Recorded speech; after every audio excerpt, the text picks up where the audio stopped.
Hi there everybody, and welcome to another video.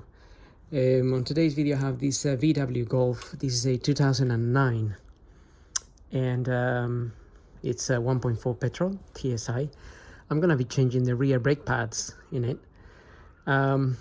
So to start, I'm going to open the brake fluid reservoir here. That's just here. I already opened it. Just open that there, and then this comes open. Also, just checking the quantities there. I can see it's, that reservoir is a little bit full. You can just, if you shine a light like so, you can see the yellowish color on it, and you can more or less see the level.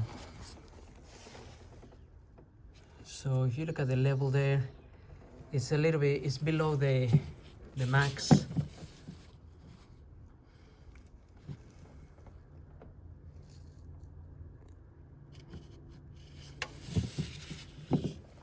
So that's okay, because I'm gonna be pushing the pistons on the calipers back, and that's going to push the fluid back up the tank. And that's one of the reasons why we open it, so there's no pressure holding there.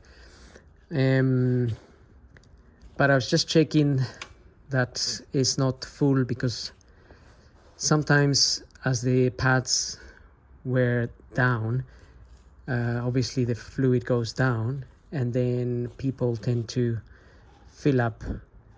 top up the fluid tank there. They top it up to the max again, but without realizing that when you change the pads, you're gonna push that back, and if that is full, it will overflow, so it will come out the sides and leak down. So if you saw that that was full, you can try to take some out with a syringe or something, or put some paper around this, or a rag. So just in case any fluid comes out, it can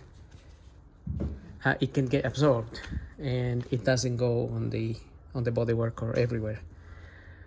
With that said, I'm gonna remove the rear wheels and get the car up, and we're gonna start doing the pads. Okay, so the wheels are off, and we have the caliper here. Caliper and pads. These pads don't look too bad. They still have a little bit of grip. It's just that the other side is worn a little bit more, and it's a little bit lower. So that's one of the reasons I'm changing these pads. We're gonna use a 13mm to open this nut here. We have one there and another one up here, just there. So you could just grab these 13mm and loosen these nuts. They will feel a little bit tight, but you can undo them. But you will notice that when you move that is also moving, and that's why I have this wrench here holding the nut inside, so we can remove the bolt. So since I'm just grabbing the camera here, I won't be able to probably do this unless if I can wedge that in there, it may actually cause a grip. But normally if you're doing with two hands, then you can obviously hold it in there. Anyway, let's give this a go. Right, so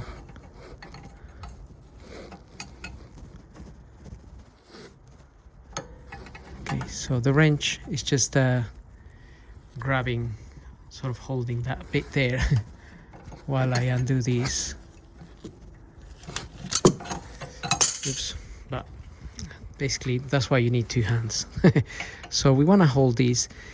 The reason I'm not using a spanner to hold this in here is because my spanner, the size you need for this is something like a 15 or a 16, and it's a little bit too wide and it's a bit difficult to fit it in there. Although once you open this a little bit, you can fit your spanner there, but at the same time, if you're already using the other wrench, you can just hold it there and open that. Or you could wedge something here like a screwdriver or something. We don't really want this to move much. We have these little rubber things here, these dust covers. Basically they cover some little pistons that are inside here that slide in and out, and we don't want to damage that. You also want to inspect it after.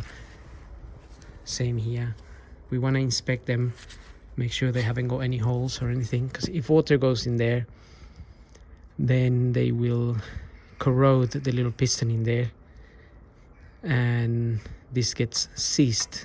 It seizes in there, and then this doesn't move anymore, and then you're only operating one side of the brakes. So I'm just going to remove this and this with my two hands, and then we'll come back to it. Okay, I loosened the bolts. These are 13 mil, as I said. So just get those out, and then we can get this caliper out of there.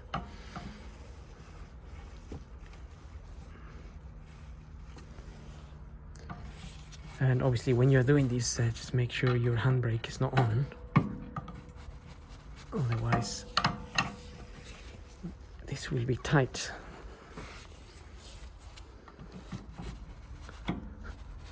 Right, let's get this out of here.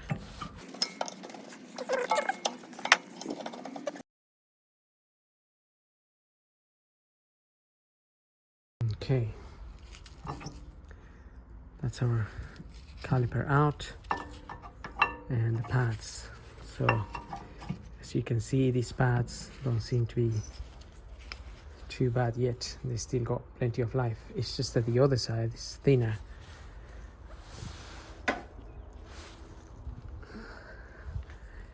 Now this, we need to wind this in, and I'm gonna use a tool to wind that in. Okay, so I have this tool in place. This tool basically winds the piston back in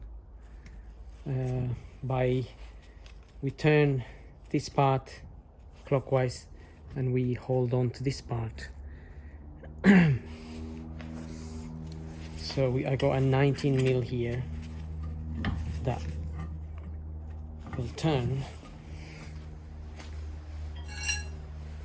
that piston. Basically, I'm just going to take it out to show you.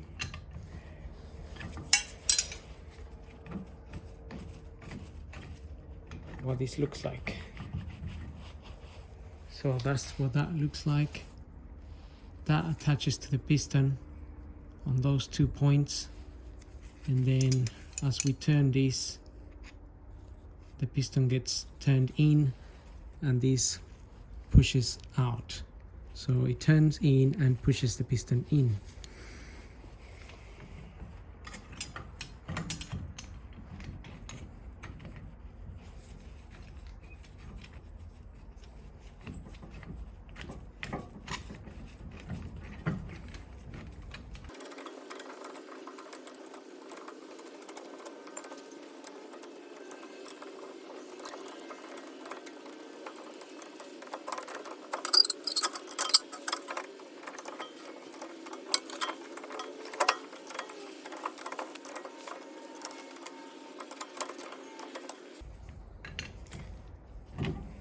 Okay, so piston is in now.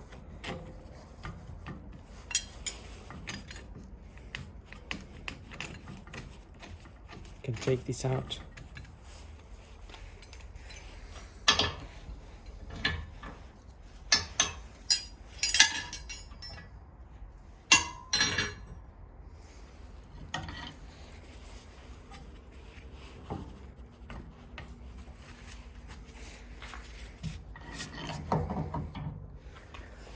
So just another thing to be aware is that as you push the piston back in, just be careful with this rubber here, yet another sort of dust cover. Make sure it's not damaged or anything again, because water or stuff goes in there and it can seize this little piston as well. So that's back in, giving enough room for the new pistons, for the new pads. So here I have the new pads. These are the new pads, TRW GDB1330.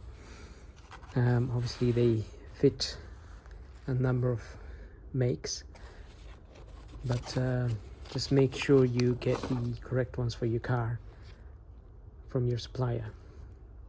So there we are. You get some new bolts as well. So I'm gonna grab a couple of those. But before, we're going to wire brush. We're gonna wire brush this. I will do that when I have my two hands. And also we're gonna do these parts here. These are the bits where the pads sitting. So just make sure you give that a nice brush, and we're gonna rinse it with some brake fluid cleaner. And there's a lot of dust coming out of here, so wear a mask where possible. And another thing you can inspect while you're here is these little things here. So these little pistons, as I said before, they just make sure this little rubber is intact and this is moving freely, same as this one here. Make sure it's moving freely. You can remove these ones, you just have to pull them out and then they come out. So they're only holding on to the little rubber is only holding on to the side there, like so.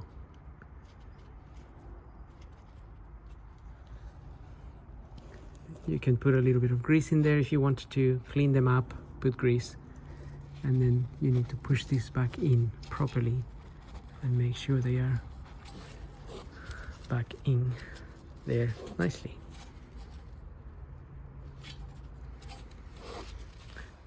So wire brush these sections here, this here, all of that, and then I'm going to put some copper grease around here and on the piston and on these ends. So I will do that now.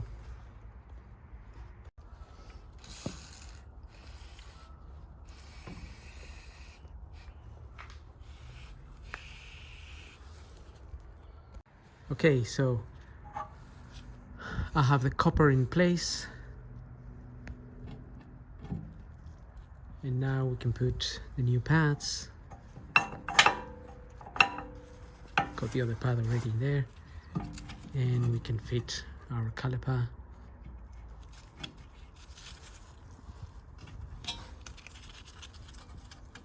In there, we're just gonna need to push it a little bit and put our new bolts. Got my new bolts, 13mm.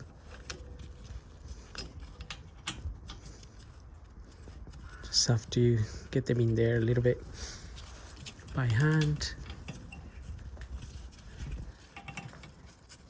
So we just need to push this in a little bit because they got these springs, and then get this in and this one.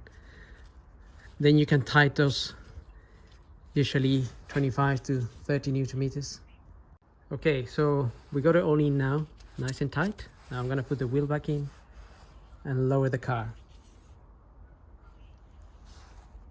Okay, so now we can close the reservoir, check the capacity, the quantities, and we're pretty much finished. So all in all, hope this video helps. Thank you for watching. Don't forget to subscribe.